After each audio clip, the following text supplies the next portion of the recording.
नहीं रही, तब्दीली आ गई है।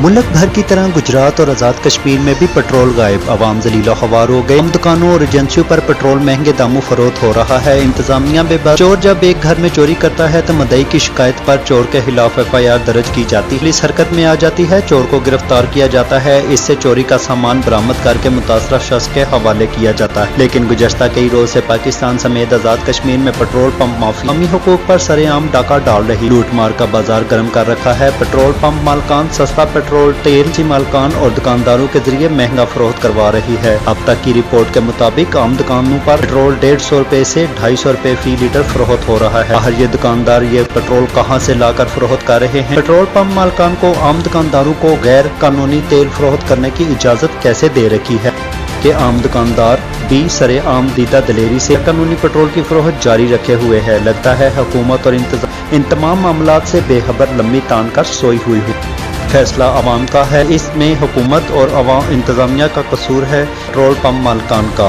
रिपोर्ट नुमाइंदा खबर की दुनिया, गुलाम मुर्तजा पोर्ट, बड़ीला शरीफ, गुजरात।